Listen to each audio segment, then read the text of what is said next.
तो सब बच्चों का बहुत बहुत स्वागत करता हूँ फिर से इस चैनल पे, जिसमें हम क्लास +2 की चैप्टर नंबर 2 इलेक्ट्रिक पोटेंशियल और कैपेसिटेंस थ्योरी कंप्लीट पढ़ चुके हैं। अब उस थ्योरी के बाद आती है बारी क्वेश्चंस की। तो इस टॉपिक में आज की इस वीडियो में करने वाले हैं 1 मार्क्स क्वेश्चन, यानी हम एमसीक्यू क्वेश्चंस को करेंगे, साथ में उसके अलावा अदर कोई फिलिंग द ब्लैंक्स या ट्रू फॉल्स टाइप भी क्वेश्चन डिस्कस करेंगे आज की इस क्लास के अंदर। ठीक है, इससे पहले वाली अगर आपने क्लासेस नहीं देखी तो आप उसको भी जाके चेक कर लीजिए, क्योंकि काफ़ी सारे कंसेप्ट आप सीखोगे तभी आप इन क्वेश्चंस को कर पाओगे। और आई थिंक से आपने कंसेप्ट पढ़ लिए हैं, जिन्होंने नहीं पढ़ा तो वो डिस्क्रिप्शन में चेक कर सकता है। तो चलिए कर देते हैं क्लास को स्टार्ट। चैप्टर नंबर 2 हमारा इलेक्ट्रिक पोटेंशियल और कैपेसिटेंस से रिलेटेड था, तो आज इसके क्वेश्चंस को करना है।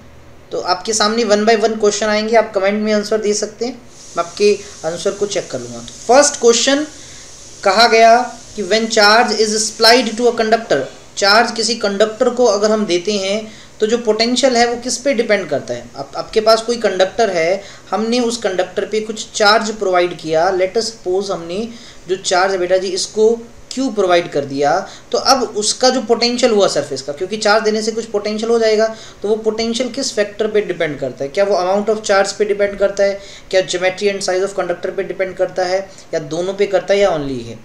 तो इस क्वेश्चन का आंसर बहुत ही आसान है। अगर हम पोटेंशियल की बात करें बेटा जी, ये डिपेंड करता है अमाउंट ऑफ चार्ज पे, बिल्कुल करता है, क्योंकि जितना ज़्यादा चार्ज होगा उतना ज़्यादा पोटेंशियल होगा। ये ए पे डिपेंड करता ही करता है। Geometry and size of conductor, बिल्कुल हाँ, क्योंकि अगर आपको याद हो हमने एक स्फीयर के सरफेस पे जब पोटेंशियल निकाला था तो पोटेंशियल का फॉर्मूला था KQ/R, वहाँ पर R हुआ करती थी उसकी रेडियस। अब सोचो एक छोटा स्फीयर है तो रेडियस अलग होगी, बड़ा स्फीयर तो रेडियस अलग होगी, तो यानी ज्योमेट्री यानी साइज पे भी डिपेंड करता है। तो ये ए और बी दोनों ही सही है, और अगर आप ए और बी दोनों सही वाला अगर ऑप्शन देखते हैं तो आपको ऑप्शन नंबर सी में दिख रहा है। तो इस क्वेश्चन का जो राइट आंसर होता है वो ऑप्शन नंबर सी होता है। I think so first question clear. किसी बच्चे को किसी भी क्वेश्चन में डाउट हो तो वो कमेंट में लिख सकते हैं, उस क्वेश्चन का नंबर मैं आपको बता दूंगा फिर से। नेक्स्ट क्वेश्चन, क्वेश्चन नंबर 2 बढ़ चलते हैं। कहा एक पैरेलल प्लेट कैपेसिटर है, पैरेलल प्लेट कैपेसिटर हमने अच्छे से पढ़ा हुआ है, उसको चार्ज कर रखा है एक बैटरी की हेल्प से। बिल्कुल ठीक, हम समझ लेते हैं कि भैया ये हमारे पास एक कैपेसिटर है और हमने उसको स्टार्टिंग में किसी बैटरी से जोड़ रखा है जो V वोल्ट देती है, और इसकी वजह से ये कैपेसिटर पूरी तरह से चार्ज हो चुका है। फिर कहा once it is charged battery is removed, जब ये पूरी तरह से चार्ज हो गया हमने बैटरी को हटा दिया, यानी इस बैटरी को रिमूव कर दिया हमने। फिर कहते हैं कि एक डाइलेक्ट्रिक मटेरियल लेके आए और उसके अंदर इंसर्ट कर दिया, एक डाइलेक्ट्रिक स्लैब समझ लीजिए कुछ आप इस तरह से, के इसकी वैल्यू है डाइलेक्ट्रिक कांस्टेंट की। जैसे ही कैपेसिटर की प्लेट्स के बीच में लगाएंगे तो किस फैक्टर पे चेंज नहीं आएगा। अगर आपको याद होगा तो लास्ट टाइम जो मैंने वीडियो आपको दी थी, यानी इससे पहले जो वीडियो आपने देखी थ्योरी का जो सबसे लास्ट क्लास था, उसमें हमने यही डिस्कस किया था, अगर आपको याद होगा तो ये सारे इफेक्ट मैंने बता दिए थे आपको। तो पहला ऑप्शन कहते हैं कि देखो इलेक्ट्रिक फील्ड है वो चेंज नहीं होगा, दूसरा ऑप्शन बोलता है यार पोटेंशियल डिफरेंस चेंज नहीं होगा, तीसरा बोलता है चार्ज चेंज नहीं होगा, और चौथा बोलता है एनर्जी स्टोर नहीं होता। जल्दी से आंसर आप अपना लिख दें। तो इस क्वेश्चन का आंसर है बेटा जी आपका option number C, charge. Before connecting charge क्यों रहेगा और आफ्टर कनेक्टिंग भी चार्ज क्यों रहेगा? Charge remain same. अब रीज़न सेम रहने का, बिकॉज देखिए बैटरी से जुड़ा नहीं हुआ। अगर पहले उसने क्यू चार्ज स्टोर कर दिया, आपने डाइलेक्ट्रिक स्लैब इंट्रोड्यूस कर दिया, उससे होगा क्या? उससे कैपेसिटी बढ़ जाती है। कैपेसिटी जो है आपको मैं बताता हूँ, नई कैपेसिटी बेटा जी K टाइम्स हो जाती है। कैपेसिटी बढ़ने का मतलब इसको ज़्यादा चार्ज चाहिए, लेकिन बैटरी से तो नहीं जुड़ा हुआ, बैटरी तो हटा चुके हैं। अगर बैटरी से जुड़ा होता तो चार्ज भी ये अपना और यूज़ कर लेता, यानी चार्ज ज़्यादा आ जाता, लेकिन बैटरी से नहीं जुड़ा तो चार्ज की वैल्यू उतनी ही रहेगी। बाकी सभी फैक्टर्स पे चेंज आएगा। जैसे इलेक्ट्रिक फील्ड रिड्यूस हो जाता है बेटा जी 1/K टाइम्स हो जाएगा, पोटेंशियल है वो भी 1/K टाइम्स हो जाएगा, एनर्जी स्टोर जो है वो भी K टाइम्स हो जाएगी, और जो प्लेट्स पे चार्ज है वो उतना ही रहेगा, वो सेम रहेगा। तो इस क्वेश्चन का जो आंसर हुआ ऑप्शन नंबर सी हुआ। अगला क्वेश्चन आप स्क्रीन पे देख सकते हैं। कहा एक डाइपोल है उसको पैरेलल रखा गया इलेक्ट्रिक फील्ड के, तो मैं कुछ इस तरह से एक यूनिफॉर्म इलेक्ट्रिक फील्ड बना देता हूँ। अब बहुत सारे बच्चे सोचेंगे सर ये टॉपिक देखिए पोटेंशियल का है, तो हम इसको इलेक्ट्रिक डाइपोल वाले टॉपिक से जोड़ सकते हैं, तो उसी से जुड़ा हुआ है। तो इस तरह से हमने एक क्या बना लिया, इलेक्ट्रिक फील्ड बना दिया। फिर कहते हैं एक डाइपोल उसके पैरेलल रखा गया। अब डाइपोल को बना लेते हैं, तो हमने एक डाइपोल कुछ इस तरह से बना लिया। अब आप देख लें, ये जो मैं एरो लगा रहा हूँ ये डाइपोल मोमेंट है, यानी ये नेगेटिव क्यू चार्ज है, और यहाँ पर इस तरफ पॉजिटिव क्यू चार्ज है। तो डाइपोल मोमेंट का डायरेक्शन ई की अलोंग ही है।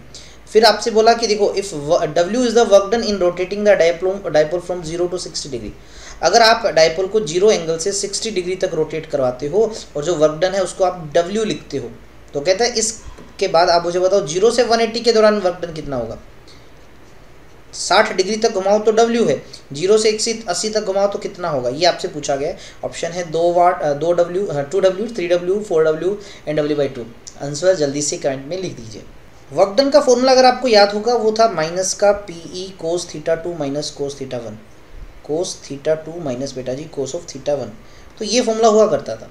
अब देखिए फर्स्ट केस में जब उसको 0 से 60 डिग्री घुमाया, 0 to 60 डिग्री, तो उसको हमने W वर्क माना, किसके बराबर होगा माइनस का P as it is E as it is, बाद वाला एंगल कितना बेटा जी 60 डिग्री, माइनस कोस ऑफ पहला स्टार्टिंग एंगल कितना था 0।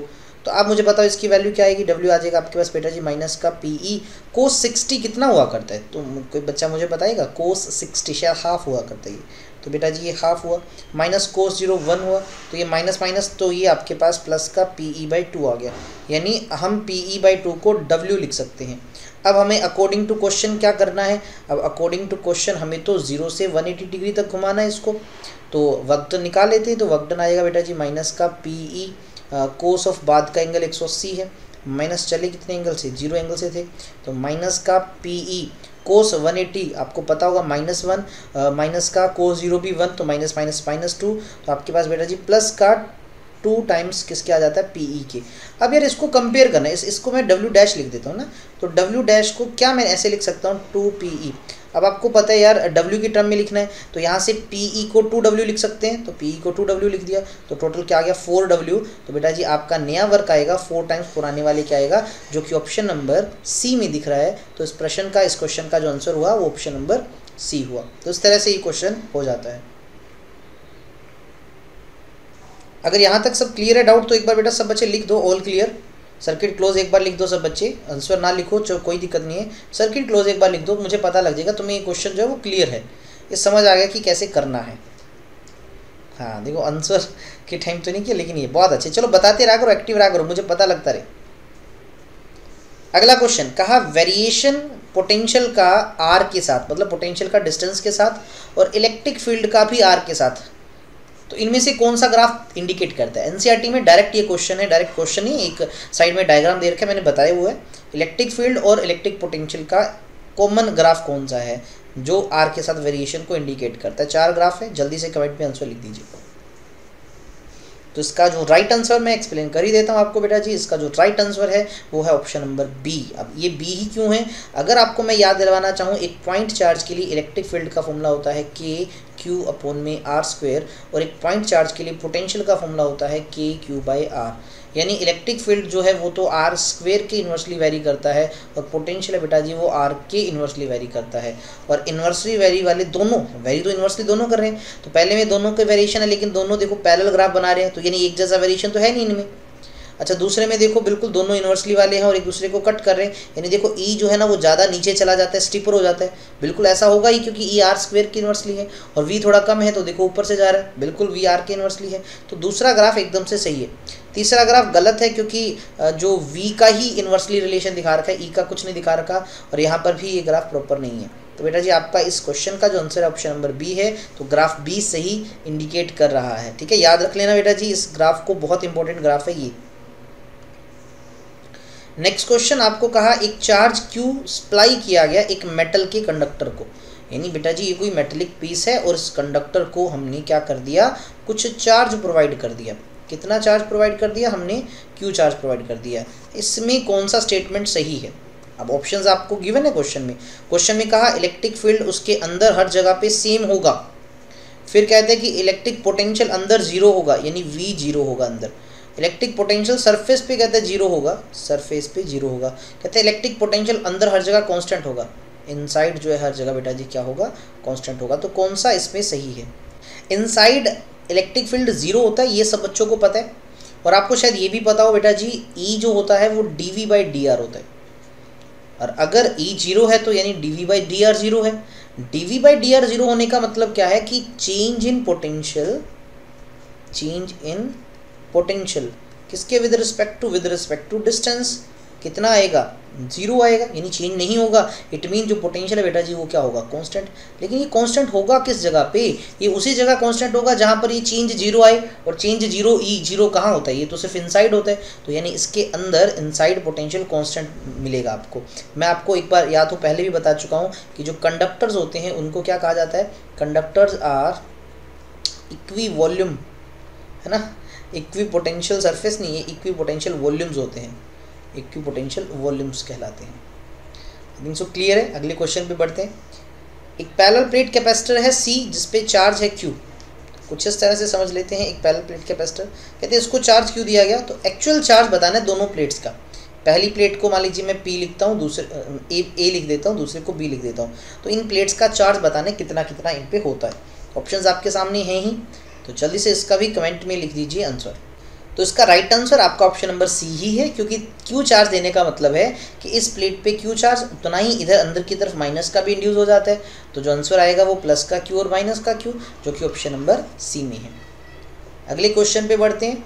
कहा भैया आपको 3 कैपेसिटर्स हैं, 1 माइक्रोफेराड, 2 माइक्रोफेराड और 3 माइक्रोफेराड का। तो C1 C2 और C3 नाम दे ही देते हैं। हाँ, नामकरण कर ही देते हैं, बच्चे का जन्म होते ही नामकरण कर देना चाहिए। तो कर दिया ना 3 कैपेसिटर का। और खास बात क्या है कि बेटा जी वो सीरीज़ में जुड़े हुए हैं। देखो बहुत अच्छी बात बता दी। तो देखो जो बात बोल रहा है उसको कर देते हैं अपन, बना लेते हैं अपने, क्या जाता है। तो हमने क्या किया, इस तरह से 3 कैपेसिटर्स बना लिए। सीरीज़ में तो जोड़ना था इनको। तो ये C1 है जो कि 1 माइक्रोफेराड का है, ये C2 है ये 2 माइक्रोफेराड का है, और ये C3 है कितना बेटा जी, 3 माइक्रोफेराड का। क्लियर। फिर कहा गया इन सबको हमने अप्लाई कर रखा है पोटेंशियल डिफरेंस 11 वोल्ट, 11 वोल्ट हमने इन सबको कनेक्ट कर रखा है, कम्बिनेशन को कर रखा है। तो बोला potential difference across the 1 microfarad capacitor बताओ। अब ये क्या चक्कर है मैं आपको बता दूं। देखो फर्स्ट ऑफ ऑल क्या है, ये 11 वोल्ट तीनों का है, तो इसके अक्रॉस पोटेंशियल कुछ अलग होगा। मान लीजिए V1 है, दूसरे कैपेसिटर के अलोंग कुछ अलग होगा, वो V2 मान लिया, तीसरे के अक्रॉस पोटेंशियल कुछ अलग होगा, वो V3। हमें इस क्वेश्चन में V1 बताना है, यानी फर्स्ट जो है ना कैपेसिटर 1 माइक्रोफेराड, इसके अक्रॉस पोटेंशियल बताना है। अब इस क्वेश्चन को देखो, सबसे पहले ये सीरीज में, तो हमें टोटल कैपेसिटेंस निकालना पड़ेगा ताकि चार्ज निकाल सके। तो टोटल कैपेसिटेंस सीरीज में तुम्हें पता है कैसे 1/CS वाला फॉर्मूला लगाते हैं ना, 1/C1 plus 1/C2 plus 1/C3 वाला। तो टोटल 1/CS जो आएगा 1/1 प्लस 1/2 प्लस 1/3। अब एलसीएम क्या आएगा बेटा जी, एलसीएम 6 आएगा। तो यहाँ से बना 6, यहाँ से बचा 3, यहाँ से बचा 2, तो ये आपके पास आ गया 11/6। लेकिन ये तो 1/CS है, और अगर बेटा जी मैं इससे CS निकालता हूँ तो वो 6/11 माइक्रोफेराड आ गया। तो ये क्या है, ये आपके पास है टोटल कैपेसिटेंस। अच्छा जी आपको बताओ मुझे टोटल वोल्टेज कितना है। टोटल V भी आपको 11 वोल्ट गिवन है। क्या टोटल चार्ज निकाल सकते हो सर्किट का। टोटल चार्ज को अगर मैं Q लिख देता हूँ तो Q होता है C × V। C कितना है आपके पास, 6/11 माइक्रोफेराड है। अच्छा जी पोटेंशियल कितना है, 11 वोल्ट है, 11 से 11 कैंसिल, क्या आएगा बेटा जी आपके पास आ गया 6 माइक्रोकुलाम। ये आपके पास चार्ज आ गया। अब सबसे खास बात क्या होती है सीरीज कम्बिनेशन की, सबको चार्ज बराबर मिलता है, सभी को चार्ज बराबर मिलता है। यानी पहले कैपेसिटर की प्लेट्स को मिलने वाला चार्ज भी 6 माइक्रोकुलाम है, दूसरे को भी 6 माइक्रोकुलाम मिलेगा, तीसरे को भी 6 माइक्रोकुलाम मिलेगा। अब आप सिर्फ पहले कैपेसिटर को उठाओ यार, हमें तो इसका V1 चाहिए। तो फिर से मैंने एक फॉर्मूला लगाया पहले कैपेसिटर के लिए, क्या Q1 C1 V1 होगा, बिल्कुल हमें तो V1 निकालना है। क्या होगा वो Q1/C1। Q1 क्या है, पहले कैपेसिटर को मिलने वाला चार्ज 6 माइक्रोकुलाम है। कैपेसिटी पहले की 1 माइक्रोफेराड है, तो माइक्रो ने माइक्रो कैंसिल किया, 6/1 6, और कुलाम/फेराड होता है वोल्ट बेटा जी। तो 6 वोल्ट आपने बहुत अच्छे से सही आंसर दे दिया। ऑप्शन नंबर डी इस क्वेश्चन का करेक्ट आंसर होता है। बहुत अच्छे। अगले क्वेश्चन पे बढ़ते हैं। कहा पोटेंशियल बताना है at centre of the square. ये जो डायग्राम देख रहे हो इसमें तुम्हें 4 चार्ज दिख रहे हैं। तुम्हें यहाँ इस कॉर्नर में जो चार्ज दिख रहा है वो प्लस का क्यू है, ये माइनस का क्यू है, ये बेटा जी माइनस का क्यू है, ये प्लस का क्यू है। हर एक साइड का डिस्टेंस ए है। सेंटर पे टोटल पोटेंशियल कितना होगा ये बताना है। जल्दी से कमेंट में आंसर लिख दीजिए। बहुत ही आसान क्वेश्चन है ये। तो फर्स्ट ऑफ ऑल बहुत आसान इस क्वेश्चन को करना। देखिए एक बहुत सिंपल सा तरीका बताता हूँ तुम्हें। अगर आपको किसी केस में दिख जाए कि सारे चार्ज इक्वी डिस्टेंस हो, सारे चार्ज उस पॉइंट से क्या हो बेटा, इक्वी डिस्टेंस हो, अगर सारे चार्ज उस पॉइंट से, तब ये करते ही सीधा देख लो क्या सभी चार्जेस का सम 0 आ रहा है। क्या क्यू नेट अगर 0 आ रहा है, तो अगर है तो पोटेंशियल भी ऑटोमेटिक, अगर ये चीज़ मिल जाए तो बेटा पोटेंशियल भी ऑटोमेटिक 0 होगा। अब चेक कर लेते, देखो plus Q minus Q plus Q minus Q, तो यार बिल्कुल 0 तो आ रहा है। 2 प्लस के हैं तो यानी 2 प्लस क्यू हो गया, 2 ही माइनस के हैं, ओवरऑल 0 आ रहा है तो पोटेंशियल भी 0 आएगा। E is the right answer. और अगर ऐसे नहीं तो ध्यान रखो, देखो इस प्लस की वजह से यहाँ पर कुछ पॉजिटिव पोटेंशियल होगा, लेट अस सपोज वो प्लस का वी है। इस माइनस की वजह से भी यहाँ पोटेंशियल होगा, वो माइनस का वी होगा, कैंसल आउट करके 0। सेम एज इट इज़ इस प्लस का भी यहाँ पर कुछ पोटेंशियल प्लस का, इसकी वजह से बेटा जी यहाँ पर माइनस का, तो सभी कैंसल आउट करके 0 आ जाएंगे। तो बहुत ही आसान प्रश्न है आपका, ए इसका राइट आंसर होता है। अगले क्वेश्चन पे चलते हैं। कहा गया देखो 2 कंडक्टिंग स्फीयर हैं, एक ए और एक बी। अच्छा क्वेश्चन है ये, पहले की रेडियस ए है दूसरे की बी है। तो देखो मैं आपके लिए ड्रॉ कर देता हूँ। हमने क्या किया, कुछ इस तरह से स्फीयर कंसीडर कर ली बेटा जी, 2 स्फीयर कहा तो हमने कुछ इस तरह से 2 स्फीयर बना लिए। देखिए मैंने तो इसमें अनइक्वल रेडियस दिखाया, बाकी डिपेंड करता है क्वेश्चन पे। इस स्फीयर को ए नाम दे दिया, इसको स्फीयर को नाम दे दिया बी। इसकी जो रेडियस है वो छोटा ए मान लिया और इसका रेडियस है वो छोटा बी मान लिया, ठीक है। फिर कहा सेम पोटेंशियल पे है, अगर इस स्फीयर का पोटेंशियल v है तो इसका पोटेंशियल भी v है, क्लियर। फिर आपसे क्या कहा गया, the ratio of surface charge density बताओ। अब आपको पता है यार पोटेंशियल है तो इसके सरफेस पे कुछ चार्ज होगा, बिल्कुल होगा। तो पहला जो स्फीयर है ना, इसकी सरफेस चार्ज डेंसिटी सिग्मा ए मानता हूँ, दूसरे की सिग्मा बी मानता हूँ। तो बस आपको यही बताना है कि सिग्मा ए और सिग्मा बी का जो रेशियो है बेटा जी वो कितना होगा। चलिए कर लेते हैं इसको, आसान ही क्वेश्चन है। सबसे पहले देखो जो चीज़ दे रखी है उसका कोई फ़ायदा है, आपको पोटेंशियल दे रखा है। देखो मैं अगर इसको एक बार वी ए मान लेता हूँ, इसको वी बी, हालांकि दोनों बराबर है मुझे पता है। तो v की वैल्यू होती क्या, v होता है k, पहले का चार्ज मान लीजिए बेटा जी क्यू ए लिखा, डिवाइड बाय इसका रेडियस है ना, ये रेडियस a हुआ ये आपके पास। सही लिख रहा हूँ क्या, बिल्कुल ठीक है। अच्छा दूसरे का पोटेंशियल निकाल लेते हैं, वी बी का, वो क्या हो गया, वो हो गया k चार्ज दूसरे का, मुझे नहीं पता, वो क्यू बी मान लेता हूँ, डिवाइड बाई ए। सॉरी यहाँ b आएगा ना, इसकी रेडियस तो b है, मैंने b लिख दिया। अब ये दोनों बराबर हैं, आपको पता है as in question, according to question ये दोनों बराबर है। तो वी ए और वी बी को मैं बराबर इक्वेट कर देता हूँ। तो इससे क्या आएगा, के क्यू ए डिवाइड बाय छोटा ए बराबर हो जाएगा किसके, क्यू बी बाय छोटा बी। तो के से तो के कैंसिल, तो यहाँ से मुझे चार्ज का रेशो पता लगा कि Q A by Q B जो हुआ वो बेटा जी ए बाय बी के बराबर आया। इस रिजल्ट का कहीं ना कहीं अपन यूज़ ज़रूर करेंगे। अब क्वेश्चन में सिग्मा ए और सिग्मा बी का रेशो पूछा है, सरफेस चार्ज डेंसिटी ए की divide by surface charge density B की, ये पूछा। अब सरफेस चार्ज डेंसिटी होता है चार्ज बाय एरिया, तो पहले की क्या होगी, पहले का चार्ज डिवाइड बाय पहले का एरिया। स्फीयर का एरिया क्या होता है बेटा 4 पाई आर स्क्वायर, रेडियस इसकी ए है, ए स्क्वायर लिखा, डिवाइड बाय। अब ऐसे ही दूसरे का लिखता हूँ, चार्ज किसका बी का डिवाइड बाय उसका area 4 pi small B square. बिल्कुल ठीक काम कर रहा हूँ, आई थिंक सो समझ आ रहा होगा तुम्हें ये बात जो कर रहा हूँ। तो अब बेटा जी आपके पास क्या बना, Q A divide by 4 pi A square, इधर आ गया ये 4 pi B square divide by Q B. कुछ कैंसिल वैंसिल हो रहा है, बहुत कुछ कैंसिल वैंसिल हो रहा है। यहाँ 4 पाई से 4 पाई कैंसिल हुआ और आपके पास क्या बचा, Q A by Q B into है ना ये B square by A square. और आपको पता है Q A by Q B, तो ए बाई बी लिख सकते हो, तो ये A by B multiply by B square by A square. देखो एक बी इसको कैंसिल कर देगा, एक इसको, तो सिंपली बी बाई ए आया। देखो खोदा पहाड़ निकला चूहा, आपका ऑप्शन नंबर ए जो है वो राइट आंसर होता है इसके अंदर। तो यही यूज़ करना है आपको, जो डाटा गिवन है उसका यूज़ करके जो चीज़ पूछी है वो निकालनी है। डाटा क्या गिवन था, पोटेंशियल सेम लिखा था, तो इस चीज़ से हमने एक रिजल्ट निकाला कि Q A by Q B बराबर है। और देन फाइनली हमने जो इसकी चार्ज डेंसिटी है सिग्मा ए और सिग्मा बी, उसका रेशियो निकाल लिया। कहा वर्क डन बताओ ब्रिंग करने के लिए एक यूनिट पॉजिटिव चार्ज को, कोई यूनिट पॉजिटिव चार्ज है उसको बगैर एक्सेलरेशन के, बहुत अच्छी बात लिखी, कहाँ से, इन्फिनिटी से लेके आना है किसी पॉइंट पर। कहाँ पर, इलेक्ट्रिक फील्ड के अंदर। याद करो मैंने एक बताया था तुम्हें, ये कोई मान लीजिए सोर्स चार्ज है, इसने अपने आसपास ऐसे एक फील्ड क्रिएट कर रखा है और तुम्हें कहा फील्ड में ये कोई पॉइंट ए है और आप किसी चार्ज को इन्फिनिटी से इस ए पॉइंट पे लेके आते हो, है ना। तो कितना वर्क डन करते हो और लिखा फॉर यूनिट पॉजिटिव चार्ज, तो यानी work done per unit charge पूछा जा रहा है तुमसे।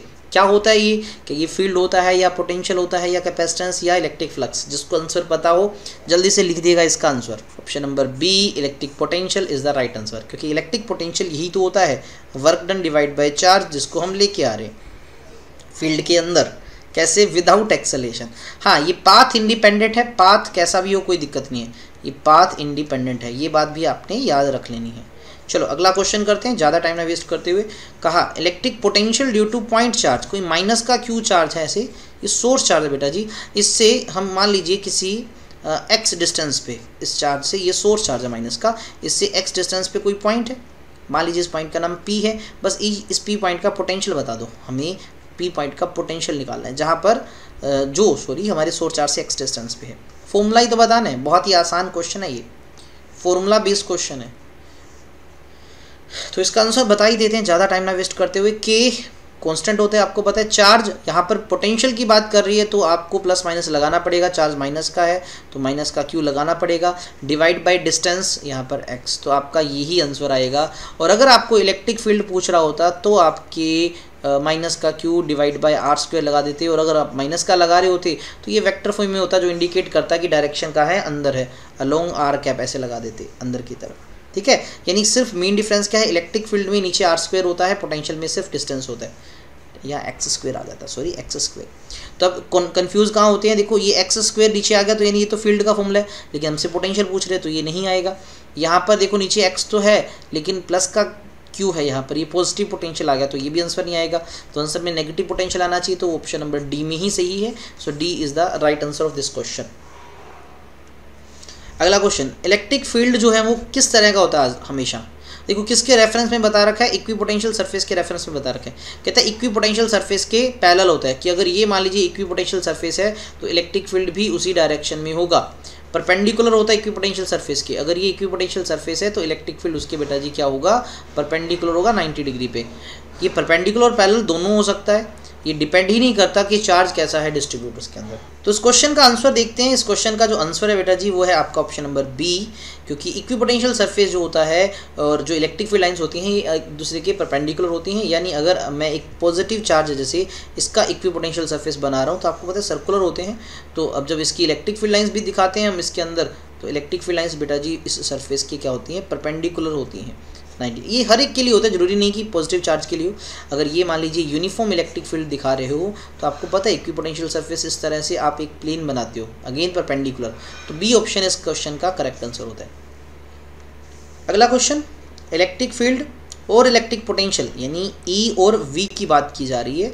कहाँ पर, एक चार्ज्ड स्फेरिकल शेल के अंदर, एक स्फीयर जैसे शेप का शेल है, चार्ज्ड है, शेल अंदर से खोखला ही होता है, यानी सारा काम जो भी है चार्ज जो है वो सरफेस पे आ गया। आपसे पूछा जा रहा है कि भैया देखो अंदर अंदर वाले रीजन में बताना है, सेंटर पे नहीं बोल रहा, मैं फिर बता रहा हूँ तुम्हें, क्वेश्चन में सेंटर नहीं कहा जा रहा, अंदर कहा जा रहा है, इस पूरे के अंदर, ठीक है ना। इनसाइड रीजन का तुमसे क्वेश्चन में पूछा गया, तो क्या बोला गया अभी, इनसाइड क्या होता है, इनसाइड, तो भाई इनसाइड निकालना है तो बहुत आसान है, कर लेते हैं सोल्व इसको। तुम भी गैस करना, साथ साथ कमेंट में लिख सकते हो। अब आपको पता है inside electric field surely zero होता है, सब बच्चों को अच्छे से पता है, बिल्कुल ज़ीरो होता ही है। लेकिन पोटेंशियल अंदर ज़ीरो नहीं होता, पोटेंशियल अंदर बेटा जी कांस्टेंट होता है, इसकी कुछ ना कुछ वैल्यू होती है, वी आपका नॉन ज़ीरो होता है, वी आपका नॉन ज़ीरो। लेकिन अगर आपको यही क्वेश्चन में बोल देता इनसाइड में भी स्पेशली सेंटर पे बताओ, तो सेंटर पे इलेक्ट्रिक फील्ड ज़ीरो है, पोटेंशियल भी सेंटर पर ज़ीरो होता, सिर्फ सेंटर पे, बाकी जगह पे नहीं। तो इस क्वेश्चन में इनसाइड लिखा है तो आई थिंक सो ये वाला E zero but V is not equals to zero, E zero but V is equals not equals to zero, तो ये तो ऑप्शन नंबर बी में है। तो इस क्वेश्चन का जो आंसर हुआ वो ऑप्शन नंबर बी हुआ। नेक्स्ट क्वेश्चन स्क्रीन पे देख पा रहे हो तुम, क्वेश्चन में क्या कहा गया, शेप जो है ना इक्विपोटेंशियल सरफेस का किसके लिए, यूनिफॉर्म इलेक्ट्रिक फील्ड लाइन के लिए कैसा होता है। यूनिफॉर्म इलेक्ट्रिक फील्ड लाइंस तुम्हें पता होंगी, पैरेलल लाइंस है ना, पैरेलल लाइंस अगर आपके पास हैं, ये इलेक्ट्रिक फील्ड लाइंस हैं, तो इसकी वजह से बनने वाला इक्विपोटेंशियल सरफेस कैसा होगा, स्फीयर शेप का होगा, जो नॉर्मल होगा, किसी भी रैंडम शेप का हो सकता है, सर्कुलर होता है, इक्वी डिस्टेंस प्लेन्स होते हैं जो नॉर्मल होते हैं इलेक्ट्रिक फील्ड के परपेंडिकुलर जो होते हैं। चलिए सही आंसर बता ही देते हैं आपको। इसका जो सही आंसर है वो बिल्कुल अभी थोड़ी देर पहले ही बताया कि यूनिफॉर्म फील्ड के लिए जो इक्विपोटेंशियल सरफेस होता है बेटा जी इस तरह से वो प्लेन्स होते हैं और उनके बीच का भी गैप भी बराबर होगा, क्योंकि फील्ड यूनिफॉर्म है तो इनके बीच का गैप भी बराबर होगा, इक्वल, तो इसलिए इक्वी डिस्टेंस प्लेन्स परपेंडिकुलर जो इलेक्ट्रिक फील्ड के, देख लो ये एंगल भी 90 डिग्री है। तो तो ऑप्शन नंबर डी इस क्वेश्चन का सही आंसर होता है। अगला क्वेश्चन कहते हैं कि ऑन रिड्यूसिंग पोटेंशियल, पोटेंशियल को डिक्रीज करने पर, किसका पोटेंशियल डिक्रीज कर रहे हो यार? कैपेसिटर का। एक कैपेसिटर को तुमने किसी बैटरी से जोड़ रखा है 20 वोल्ट की, अब उसकी वजह से उस कैपेसिटर ने कुछ चार्ज स्टोर कर रखा है, उसकी कैपेसिटी मान लीजिए सी है। कहते हैं कि पोटेंशियल को तुम डिक्रीज कर दो तो क्या होगा? कैपेसिटेंस पे, it's capacitance of an object को, कैपेसिटेंस पे फर्क बताना है अपनी, ठीक है ना। पोटेंशियल को कम करने से सी पे क्या इफेक्ट पड़ेगा? सी डिक्रीज हो जाएगा, सॉरी सी डिक्रीज हो जाएगा, सी इंक्रीज हो जाएगा, सी उतना ही रहेगा, पहले इंक्रीज होगा फिर डिक्रीज होगा। तो आपको एक छोटी सी बात अगर याद हो, मैंने जब कैपेसिटर पढ़ाया तो एक बात बताई थी, चार्ज जो है पोटेंशियल के डायरेक्टली होते हैं। अब इसको हटाने के लिए हम कांस्टेंट लेके आते हैं सी को, तो यानी सी यहाँ पर एज अ कांस्टेंट एंटर करता है बेटा जी, एज अ कांस्टेंट। इसका मतलब क्या है कि अगर तुम v में कोई चेंज ला रहे हो तो उससे q में चेंज हो जाएगा। v को इंक्रीज करो q इंक्रीज हो जाएगा, v को डिक्रीज करो q डिक्रीज हो जाएगा, but c remains constant because बेटा जी c डिपेंड करता है इस कंडक्टर के शेप पे, साइज पे, उस कंडक्टर के अंदर डाइलेक्ट्रिक है या नहीं है। ये बैटरी पे डिपेंड नहीं करता यार, बैटरी के वोल्टेज पे डिपेंड नहीं करता। c remains constant, option number c is the correct answer. Energy stored in a charged capacitor, energy stored का फॉर्मूला बताना है आपको एक कैपेसिटर के लिए, बड़ा ही सिंपल सा है। पहला बोल रहा है half C V by two है ना, हाफ सी वी है ये, हाफ सी वी। दूसरा बोल रहा है कि देखो हाफ सी वी स्क्वेयर होगा। तीसरा बोल रहा है कि two times C V square होगा। इस ऑप्शन में बोलता है 2 टाइम्स बेटा जी सी वी स्क्वेयर होगा, और ये बोलता है कि हाफ सी स्क्वेयर वी होगा। लेकिन आंसर इनमें से एक है, कौन सा है ये तुमको पहचानना है। तो क्वेश्चन का आंसर है आपका ऑप्शन नंबर बी, क्योंकि आपको पता होगा पैरेलल प्लेट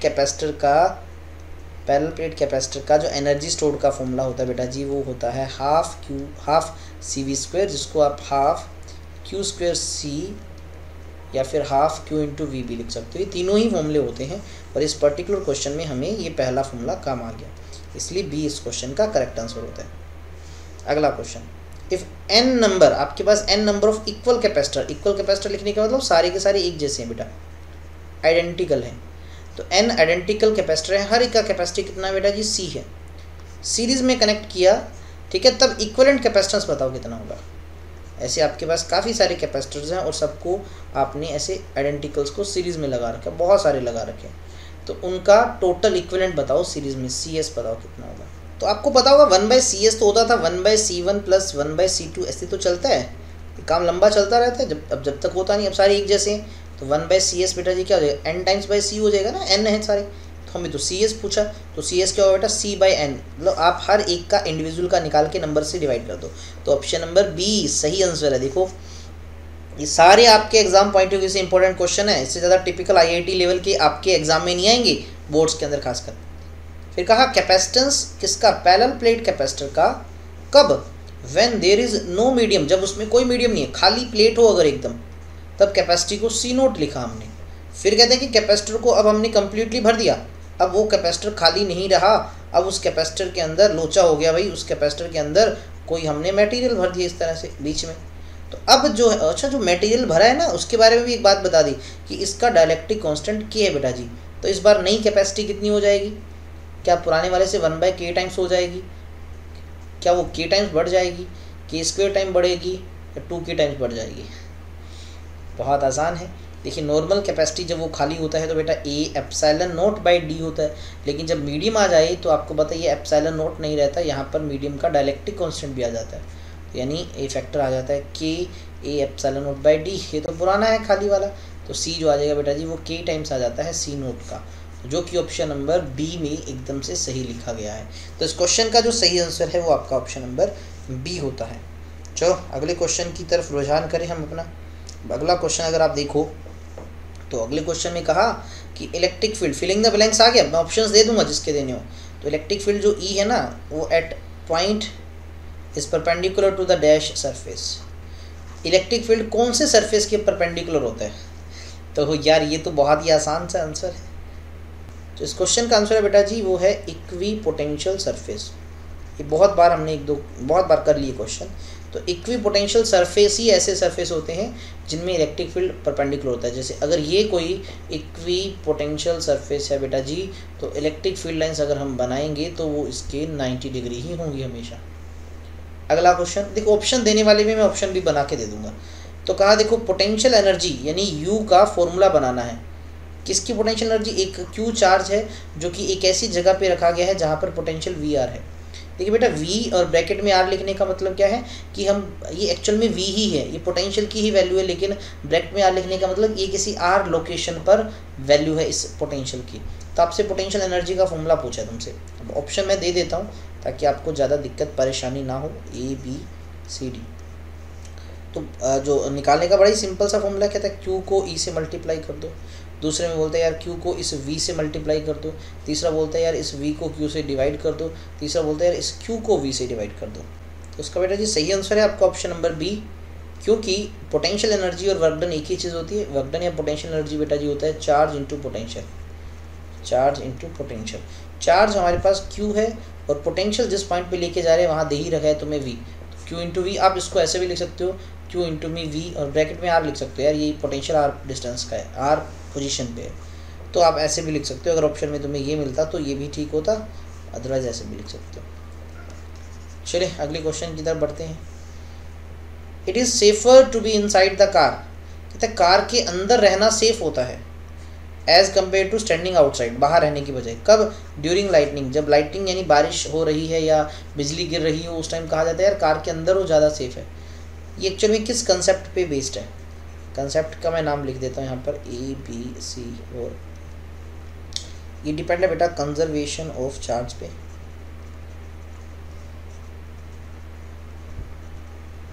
ये क्वांटाइजेशन ऑफ चार्ज पे है।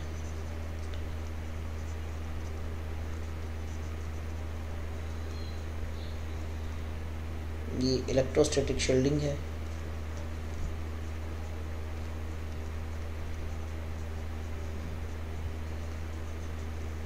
और ये है बेटा जी आपके पास नन ऑफ दिस। इसका सही आंसर है आपका option number C. Electrostatic shielding होता क्या है, कोई सर्टेन रीजन जो है मेटेलिक उसके अंदर इलेक्ट्रिक फील्ड जीरो होता है, यानी अंदर वाला रीजन सेफ है फील्ड से, इसी फिनोमिना को इलेक्ट्रोस्टैटिक शील्डिंग कहा जाता है। और ऐसे ही होता है बिल्कुल कि ड्यूरिंग थंडरस्टॉर्म या रेन ये कहा जाता है भी गाड़ी के अंदर रहो, ज़्यादा सेफ रहोगे, बिकॉज गाड़ी जो है वो मेटल की बनी हुई है, और मेटल के आपको पता है इनसाइड अंदर की तरफ जो फील्ड है बेटा जी वो क्या रहता है, ज़ीरो रहता है। तो इस कंसेप्ट की वजह से तो इसलिए सेफ़ होते हो आप गाड़ी के अंदर, गाड़ी या बस या कार जो भी आपके पास है व्हीकल उसके अंदर खुले की बजाय। एक कैपेसिटर है, एक कैपेसिटर की प्लेट्स हैं जिनको चार्ज किया एक बैटरी की हेल्प से, कर दिया तो कर दिया यार, एक कैपेसिटर को चार्ज कर दिया। After charging battery is disconnected, charge करने के बाद बैटरी को हटा दिया और अब उसके अंदर एक डाइलेक्ट्रिक स्लैब को इंसर्ट कर दिया। इस तरह का क्वेश्चन कर चुके हैं भाई, याद होगा आपको। तो चार्ज बताओ प्लेट्स पे क्या हो जाएगा, सेम क्वेश्चन हम कर चुके हैं। तो मैं ऑप्शंस दे देता हूँ चार्ज के बारे में कि वो increases, B decreases, C zero हो जाएगा, डी कांस्टेंट रहेगा। इस क्वेश्चन का आंसर है बेटा जी आपका ऑप्शन नंबर डी, कांस्टेंट ही रहेगा। देखो क्यों, क्योंकि कैपेसिटर को चार्ज देने का काम करती है बैटरी। जब तक बैटरी से जुड़ा है उस पर चार्ज था इधर क्यू, है ना। अब बैटरी को हटा दिया, बैटरी तो नहीं बची यहाँ पर अब, तो हमने बेटा जी इस तरह से किसको हटा दिया, बैटरी को हटा दिया। अब तुम मुझे बताओ अगर बैटरी नहीं है, डाइलेक्ट्रिक स्लैब इंट्रोड्यूस करने से कैपेसिटी बढ़ गई, कैपेसिटी बढ़ने का मतलब अब ये ज़्यादा चार्ज स्टोर कर रहा है। अब इसको ज़्यादा चार्ज स्टोर करने के लिए चार्ज भी तो चाहिए, खाली कैपेसिटी बढ़ने से क्या होगा, ज़्यादा चार्ज भी तो मिलना चाहिए। और ज़्यादा चार्ज कहाँ से मिलता है, वो तो सेल से मिलता है। क्या सेल लगा हुआ है? नहीं सर, सेल तो हटा दिया था पहले, तो क्या होगा सर, चार्ज उतना ही रहेगा, हाँ कैपेसिटी बढ़ जाएगी। वही मैंने कल एग्जांपल बताया था आपको, आपके पास क्या है भैया, देखो एक बर्तन है उसमें 5 लीटर पानी आता था, ठीक है, कनेक्शन था टूटी से, और टूटी से लगातार वो पानी भरा हुआ था 5 लीटर। अब आपने कनेक्शन वाला पाइप हटा दिया ताकि पानी और ना आ सके, लेकिन 5 लीटर अभी भी पानी था बर्तन में। अब आपको कहा आपने 7 लीटर का बर्तन लगा दिया, कैपेसिटी 5 लीटर से बढ़ के 7 लीटर होगी, तो बताओ उस 7 लीटर वाले बर्तन में पानी कितना आएगा। बहुत सारे बच्चे आंसर दे सकते हैं कि सर 7 लीटर, अरे 5 लीटर ही आएगा, क्योंकि पानी ही हमारे पास 5 लीटर है। अगर वो पाइप से एक्स्ट्रा जुड़ा रहे तो शायद एक्स्ट्रा पानी भी मांग ले, लेकिन जुड़ा ही नहीं है। तो यहाँ पर जो पाइप है जो पानी का जो काम भेजने का काम करती है वो बैटरी है, ठीक है। और यहाँ पर कैपेसिटी मीन्स टू से वो कितना पानी स्टोर कर रहा है, और पानी इन द सेंस चार्ज। भैया अगर ये V नाम की बैटरी से जुड़ा हुआ है तब इसको और चार्ज मिल सकता है, अगर बैटरी से नहीं जुड़ा हो तो ये चार्ज बेचारा नहीं ले पाएगा। क्या ये बात क्लियर है? तो क्लियर है तो सब बच्चे सर्किट क्लोज जरूर लिख देंगे, CC जरूर लिख दो। अगला question, amount of work done in bringing a charge Q from infinity to a point unaccelerated and is equals to. Amount of work done जो है ना करना पड़ता है, देखो वही सेम चीज़, एक चार्ज टेस्ट चार्ज बहुत दूर है इन्फिनिटी पे, उसको किसी ए पॉइंट तक लेके आए, तो कहते हैं इस दौरान जो वर्क डन किया बेटा जी वो किसके बराबर होगा, किसके बराबर होगा? ऑप्शंस दे देता हूँ मैं यहाँ पर। Electrostatic potential energy, option number B electrostatic potential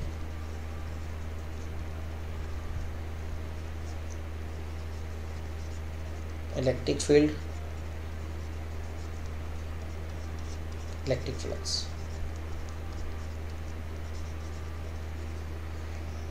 तो राइट आंसर है बेटा जी आपका इलेक्ट्रोस्टैटिक पोटेंशियल एनर्जी। बोले सर एनर्जी कैसे? अरे तुमसे वर्क डन पूछा जा रहा है, तो वर्क डन ही तो एनर्जी के बराबर होता है। हाँ अगर work done per unit charge बोलता तब पोटेंशियल आता ना, जो पीछे क्वेश्चन में था वहाँ work done for unit charge था, मतलब वो पर यूनिट चार्ज था, तब वो पोटेंशियल होता। तो यहाँ पर तो डायरेक्ट आपसे वर्क ही तो पूछ रहे, तो वर्क क्या हो जाएगा बेटा जी? चार्ज इंटू में पोटेंशियल। तो वर्क और एनर्जी एक ही बात है, तो आपका आंसर जाएगा वो आएगा इलेक्ट्रोस्टैटिक पोटेंशियल एनर्जी। अगला क्वेश्चन देखो, कहते हैं value of potential energy of an electric dipole in uniform electric field along the direction of field. भैया अगर ये इलेक्ट्रिक फील्ड है कोई इस तरह से, और आपसे कहा भाई इस इलेक्ट्रिक फील्ड के अंदर एक डायपोल बैठा है या एक डायपोल पड़ा है, साथ में कहते हैं उसी डायरेक्शन में जिस तरफ इलेक्ट्रिक फील्ड है, तो P और जो E है वो सेम डायरेक्शन में है, ठीक है। तो आपसे बोलते हैं कि पोटेंशियल एनर्जी का वैल्यू बताओ, the value of potential energy बताओ। पोटेंशियल एनर्जी बताना है, तो यार ये डायरेक्शन मतलब P और E की सेम है, तो थीटा इनके बीच में 0 हुआ। तो आपको अगर याद हो पोटेंशियल एनर्जी का फॉर्मूला, तो बेटा जी पोटेंशियल एनर्जी का फॉर्मूला होता है माइनस का PE कोस थीटा, यानी एक्चुअली फॉर्मूला होता है माइनस का P डॉट E, ये फॉर्मूला होता है। अब अगर कैलकुलेट करना चाहो तो या कर सकते हो, माइनस का PE कोस 0 कोस 0 1 होता है, तो माइनस का PE आ जाएगा। यानी अगर मुझे कहा जाए कि एक डायपोल को हमने कहाँ रख रखा है बेटा जी, यूनिफॉर्म इलेक्ट्रिक फील्ड के अंदर रख रखा है along the direction of E, तब उस पर उसका जो पोटेंशियल एनर्जी होगा वो माइनस का PE होगा। नेक्स्ट क्वेश्चन देखिए, इलेक्ट्रिक फील्ड जो है वो हमेशा डैश होता है इक्विपोटेंशियल सरफेस के अलोंग, बेसिक्स है यार, परपेंडिकुलर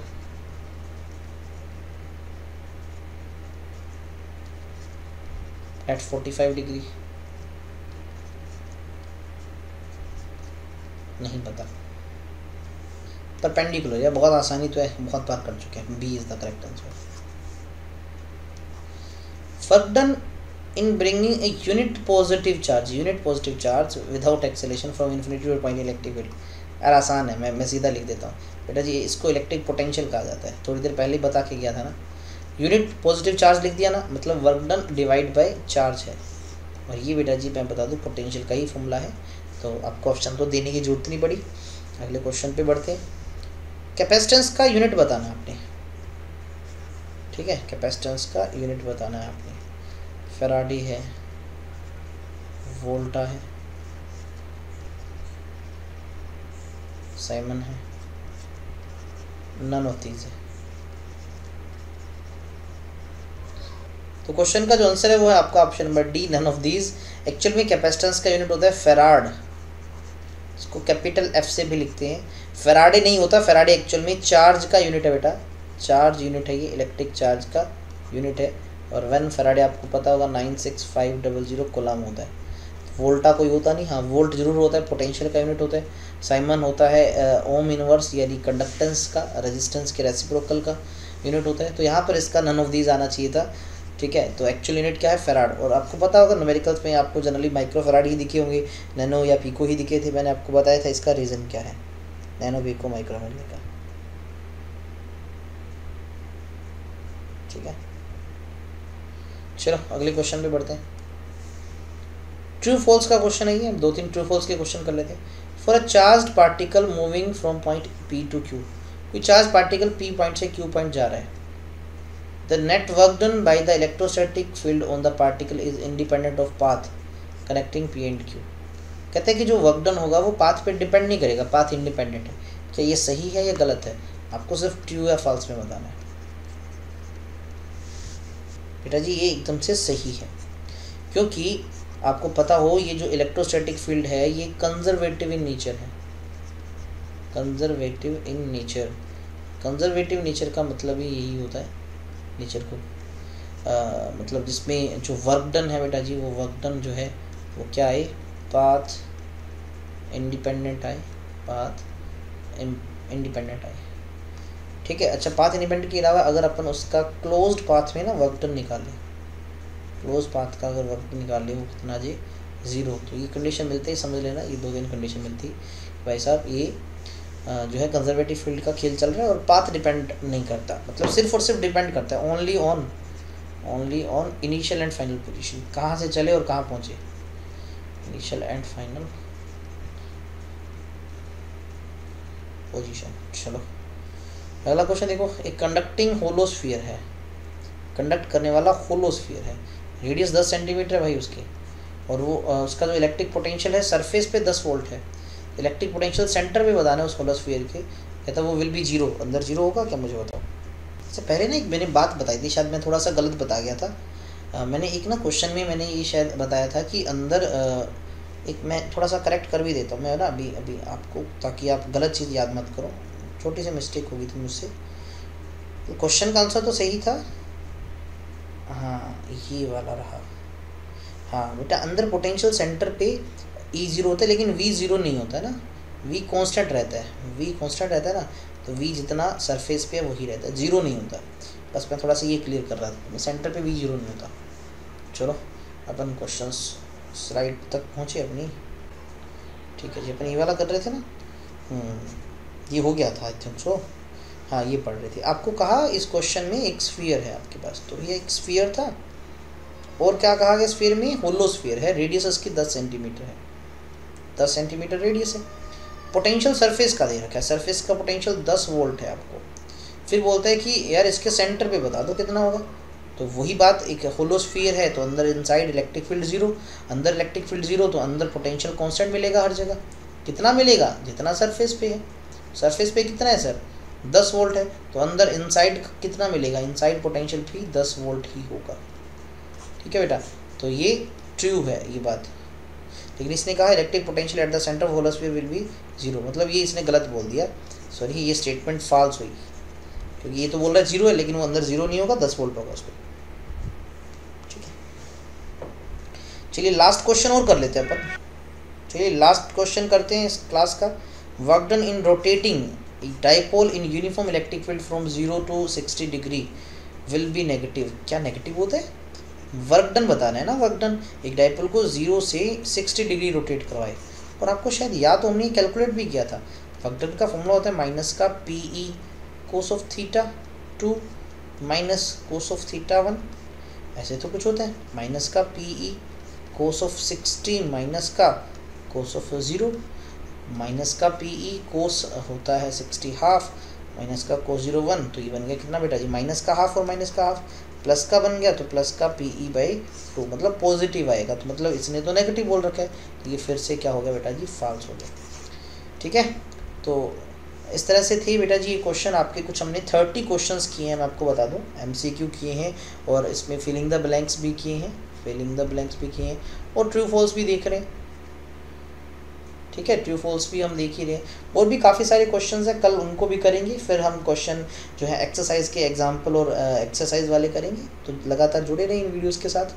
तो आज की वीडियो में यही इतना ही ख़त्म करते हैं, तब तक हंसते रहें, मुस्कुराते रहें, जय हिंद जय भारत। चैनल पे पहली बार आए हैं तो चैनल को सब्सक्राइब कर देना, वीडियो अच्छी लगे तो वीडियो को भी लाइक करना।